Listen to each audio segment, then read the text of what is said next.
I feel delighted to be here at this prestigious Sri Chitra Tirunal Institute for Medical Sciences and Technology, an institution of national importance under the Department of Science and Technology, Government of India. I know that the institute has been providing high quality advanced treatment of cardiac and neurological disorders and also paving the way for indigenous development of technologies for biomedical devices and materials and public health training and research. Let me take this opportunity to congratulate the medical fraternity for their invaluable contributions to the medical field and for serving the people, not only in Kerala or Thiruvananthapuram, but from far and wide, people have been approaching and consulting this prestigious institute for their problems. This institute has excellent facilities and dedicated teams of professionals who are involved in the development of innovative biomedical devices and products, evaluation of medical devices, and research in medical and public health areas. It's the pride of Kerala and at the same time the pride of India. Let me again express my special appreciation for bringing all the professionals and experts on a single platform to address the challenges faced by healthcare technology and provide suggestions to overcome them. As you all are aware, India has showcased its capacity and scalability when forced by the challenges of COVID 19. If you recall, at the start of the pandemic, there was a global shortage of all kinds of medical equipment, including N95 masks, PPE kits, ventilators, etc. Most of the products were not being manufactured in the country. We were dependent on many necessary healthcare components and medical devices from abroad. Turning the pandemic into an opportunity, Prime Minister Sri Narendra Modi ji decided to turn the tide, and with the combined efforts of the Health Ministry, various other partners like the textile industry, the pharmaceuticals, DRDO, many others, India has hugely ramped up its own manufacturing capacity. It is the spirit of Make in India embedded in the Atmanirbhar Bharat Abhiyan. Between March to August 2020, the states procured 1.40 crore indigenous PPs and the center distributed 1 crore 28 lakh PPs free of cost. Domestic production capacity strengthened to such a level that the Director General of Foreign Trade permitted the export of PPs and India started exporting and could export almost 23 lakh PPs abroad, including to the so-called developed nations like USA, UK, and many others. This has substantially aided India to a position to position itself in the global export of market of PPs. ഏത് പ്രതിസന്ധിയിലും അവസരത്തിന് തുയരാൻ Indian ആരോഗ്യ മേഖലയ്ക്ക് കഴിയും എന്ന് തെളിയിച്ച അവസരമാണ് Covid 19. പ്രധാനമന്ത്രി മുന്നോട്ട് വെച്ച ആത്മനിർഭർ ഭാരത്, ആത്മനിർഭരത, സ്വാശ്രയ ഇന്ത്യ എന്ന ആശയത്തെ ആദ്യം പ്രാവർത്തികമാക്കി കാണിച്ച മേഖലയാണ് ആരോഗ്യ മേഖല. ഞാൻ നേരത്തെ സൂചിപ്പിച്ചതുപോലെ ഒരുപക്ഷെ കോവിഡിന്റെ പ്രാരംഭഘട്ടത്തിൽ ഇന്ത്യ പരിപൂർണമായും ഈ മേഖലയിൽ അതിന്റെ ഏറ്റവും പ്രാരംഭ ദശയിൽ നിന്നിരുന്ന ഒരു സാഹചര്യത്തിൽ നിന്ന് ലോകത്തിലെ ഏറ്റവും വികസിതമായിട്ടുള്ള രാജ്യങ്ങളിലേക്കടക്കം PPE കിറ്റുകൾ കയറ്റി അയക്കുന്ന സ്ഥിതിയിലേക്ക് വളരാൻ, പുരോഗതി പ്രാപിക്കാൻ നമുക്ക് സാധിച്ചു. അതിൽ തന്നെ ഞാൻ ഓർക്കുന്നു, ശ്രീചിത്ര വികസിപ്പിച്ച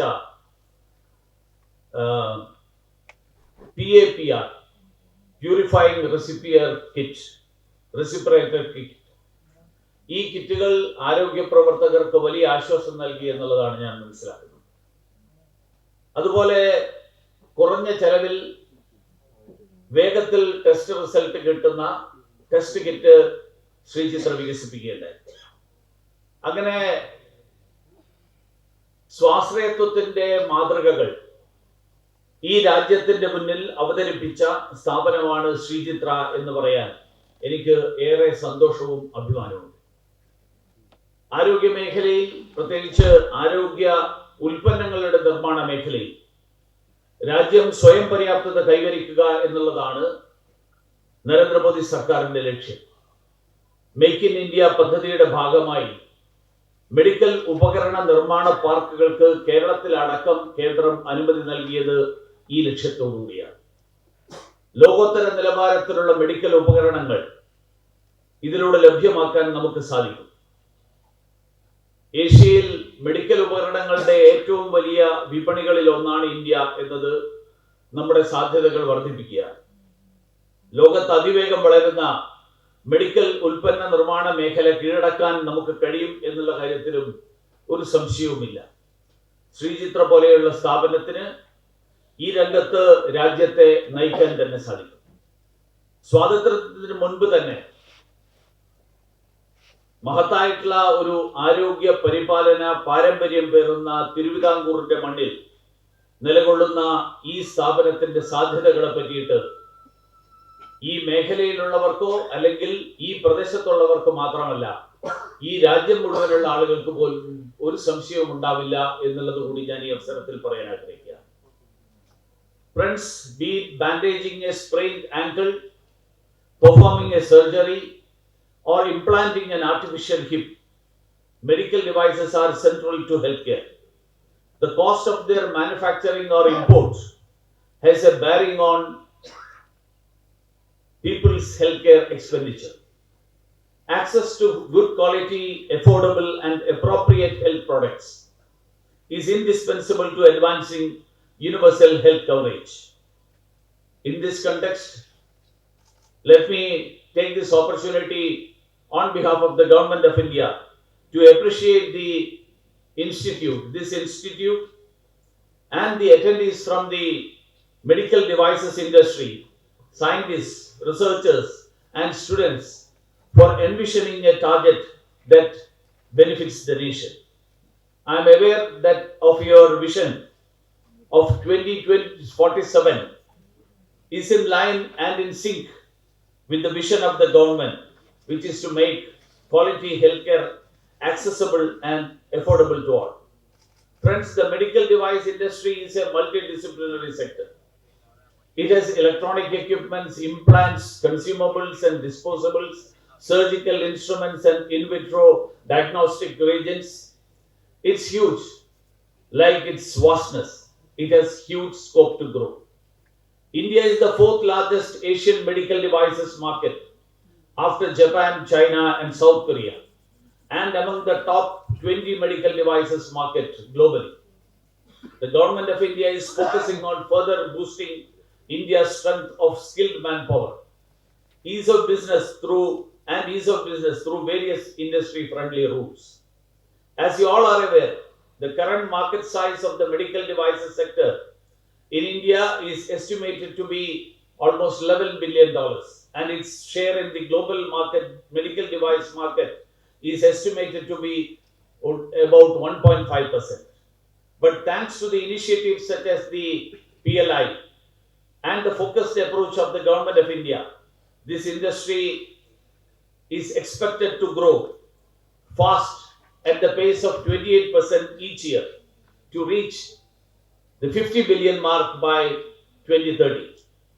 Under Prime Minister Narendra Modi's leadership, healthcare has become more focused on innovation and technology over the past few years, especially post-COVID.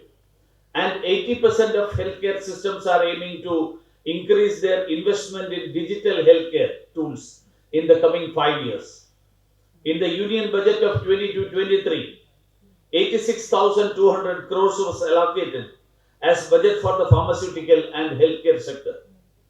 The Narendra Modi government launched a scheme for the promotion of medical device parks and is providing financial assistance for common infrastructure facilities in 4 medical device parks in partnership with the states. This measure is expected to reduce the manufacturing cost of medical devices in the country.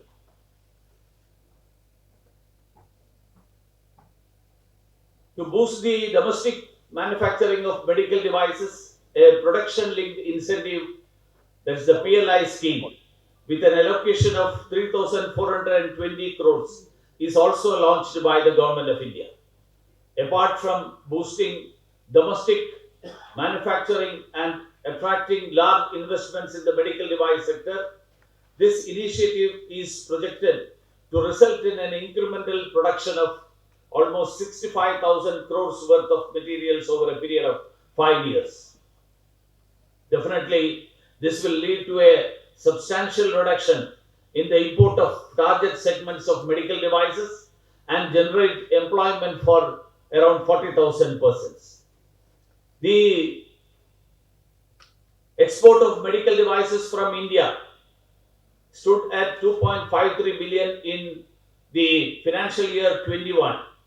But thanks to the Government of India's vision, this is expected to rise to around 10 billion by 2025.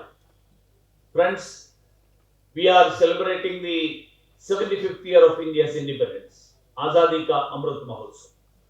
And this crucial juncture, the Prime Minister has given a clarion call to make India into a developed nation by the year we celebrate the centenary of India's independence. We would like to have a healthy, wealthy, and self-reliant India. From a country which is considered to be a low-income country or somewhere around that, we would like to grow to a high-income country by 2047, which many of you, if somebody feels that has any doubt about that, look at the experiences of surrounding countries around us, be it Japan, be it Korea, be it Singapore, be it China. They have all done it in a span of 10 to 17 years. And if they could do it in 10 to 17 years, there is no doubt that India can definitely have that achievement by the year when we celebrate the 100 years of independence. And this, in that spirit, the Government of India has commenced the various initiatives to strengthen the medical devices sector.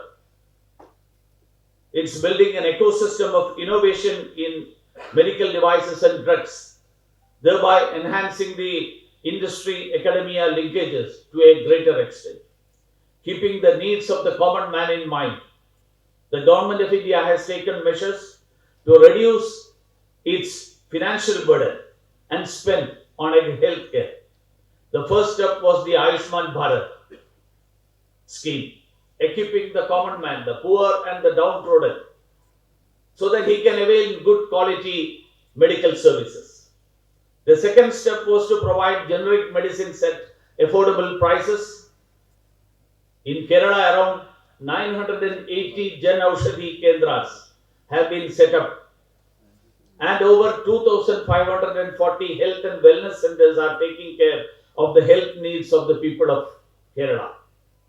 I would also like to mention that under the Pradhan Mantri Jan Arogya Yojana, 68.32 lakh have received benefits in Kerala. I am aware of the vision of the medical devices industry for 2047, and that this conclave, which is basically to discuss various issues related to that, I am sure that this conclave will contribute in providing these solutions, suggestions, improvements that has to be made in this sector.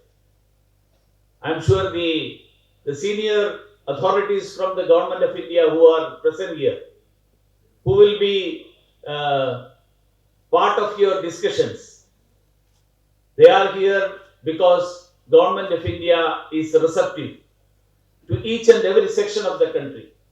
And as learned medical professionals, scientists and researchers, your inputs and feedbacks are valuable, especially to see India as a global leader.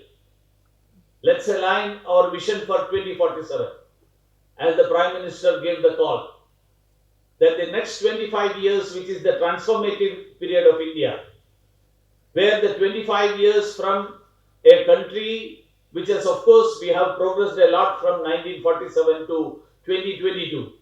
But we are yet to progress. We have much more to progress, much more to travel. If we have to realize the dreams, the vision of those who laid down their lives for gaining independence of this country, for this country. If that has to be realized, and to realize that, we need to work together. It's not the efforts of the government only. That's why he said that when Prime Minister Narendra Modi came to power, he said that this government works with the motto of Sabka Saath, Sabka Vikas, Sabka Vishwas. But now, if India has to grow into a global leader, India has to achieve the target of a developed India by 2047. The efforts of everyone is required. That's why he said that I would like to add, with Sabka Saath, Sabka Vikas, Sabka Vishwas, I would like to add two more sentences, that is two more words, that is Sabka Prayas. That is efforts of all. So that efforts of all, let us work as a team to transform India into a global hub for manufacturing, quality and cost-effective, life-saving medical devices and equipments by 2047. Before concluding, let me extend once again my special appreciation to the organizers of the Chitra Conclave 2022, bringing doctors, scientists, medical professionals from the clinical community, industry, regulatory bodies and R&D institutions. It's an extraordinary effort. You deserve all the applause for it. As a native of Thiruvananthapuram, I joined the audience in lauding your efforts. This was timely and most relevant. Namaskaram to all.